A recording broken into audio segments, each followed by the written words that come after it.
Lizzie, move over. You're cramming me into the corner. No, Elijah. Everyone's coming to watch me. So what does that even matter to you? Ow! Enough, you two. We have a lot of work to do. Work? I don't do work. It's just gross. I don't think I want to after all. So embarrassing! Agreed. Elizabeth, with that attitude, we won't get anywhere. Now let me give you a quick crash course in how these people became leaders.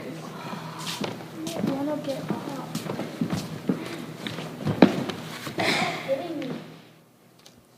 First, let's talk about John Cook and his heroic attributes. John Cook was 14 when he enlisted for Cincinnati, Ohio, and served as a bugler in Battery B. During the Battle of Antietam on September 17th, Cook helped a wounded Union soldier to the rear, and when he returned, most of the cannoneers had been killed. He began servicing the cannons with ammunition. He continued to do this throughout the attack. Eventually, an officer got off his horse to help him. They held off the Confederate soldiers until the end of the battle. For this heroic action, he received the Medal of Honor. See how brave John Cook was? When there was no one else left to service the cannon, he took it upon himself to hold off the Confederates. I didn't know how brave he was as a quality of a leader.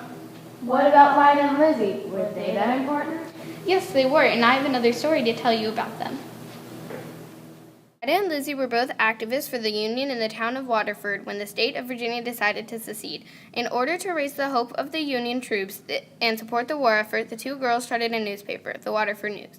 They would sneak the handwritten copies over the river to Maryland to get them to an editor. They printed 8 editions total, and the paper sold for 10 cents apiece. Proceeds went towards providing medical care for troops. A good leader works with their team and comes to a compromise when needed. They also work hard for what they want. Ew, work? I could never do that. I'd break a nail. Well, Elizabeth Thorne worked the hardest, and I'm going to have to tell you about her life so you understand that hard work is necessary. Elizabeth Thorne was the caretaker of the Evergreen Cemetery for 3 years while her husband was away fighting in the Civil War. She was tasked with burying the dead, or her and her family would be thrown from their home. She was supposed to be assisted by men, but they soon tired out and could no longer work. Elizabeth, who was 6 months pregnant, continued to work. She buried around 105 soldiers. She was persistent and kind. She strove to give the soldiers the respect and kindness they deserved. You've learned a lot about leaders. Are you ready to become one yourself? Yes.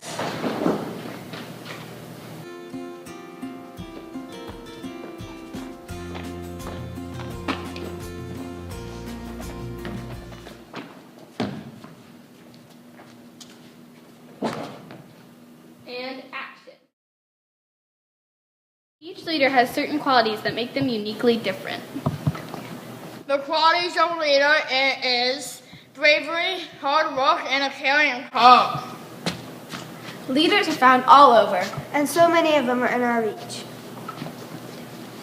So go learn a lesson from those courageous leaders.